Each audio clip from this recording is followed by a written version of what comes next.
আসসালামু আলাইকুম প্রিয় দর্শক, আশা করছি সবাই ভালো আছেন।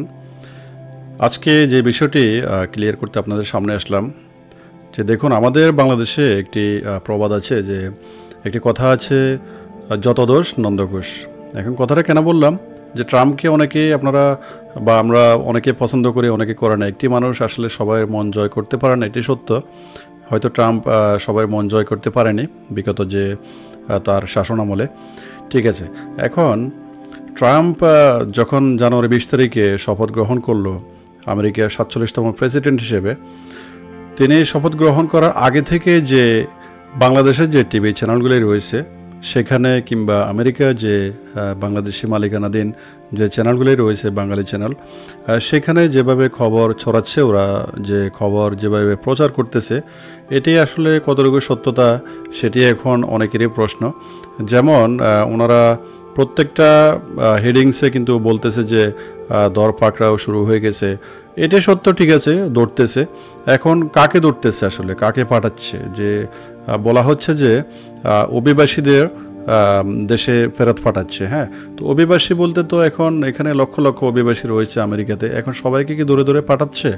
না, কথাটি আসলে সত্য নয়, এটি একটি গুজবের মতোই। এখন কাকে উনি তাহলে পাঠাচ্ছে নিজ নিজ দেশে?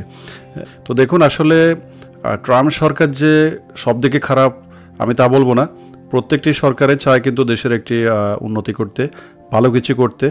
তো ট্রাম্প সরকার যেটি চাচ্ছে যে আমেরিকার যারা নাগরিক রয়েছে তাদেরকে যথাযথ নিরাপত্তা যেন দেওয়া যায়, সেই কাজটি তিনি করেছেন বা করতে চাচ্ছেন।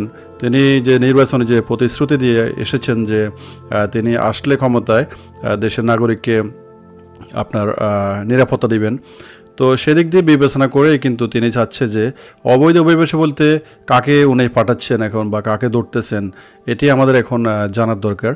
যে ট্রাম্প সরকার বলে দিয়েছে যে যারা আপনার দাগি আসামি, যারা অপরাধের সাথে যুক্ত হয়েছে বা যাদের নামে কেস আছে, ঠিক আছে, তাদেরকেই ধরে ধরে নিজ দেশে পাঠাচ্ছে। তো এখন এটি সত্য যে যাদের ডকুমেন্ট নেই তাদেরকে কিন্তু পাঠাচ্ছে না। যাদের নামে আপনার গ্রেপ্তারি পরোয়ানা বা আপনার যাদের নামে রয়েছে আপনার ডিপোর্টেশন হয়ে গেছে, যারা আপনার দাগি আসামি, তাদেরকে কিন্তু খুঁজে খুঁজে তারা পাঠাচ্ছে নিজ নিজ দেশে, ঠিক আছে। তো এই যে যেভাবে বলা হচ্ছে, যে খবরগুলিতে ছড়াচ্ছে খবর যে সবাইকে, অভিবাসী যারা আছে সবাইকে ধরে ধরে দেশে পাঠাচ্ছে বা ধরে ফেলতেছে, এটি আসলে পুরোপুরি সত্য না। এটি আসলে সত্যতা যাচাই না করে একটি খবর বা একটি নিউজ করা এটি ঠিক না আসলে।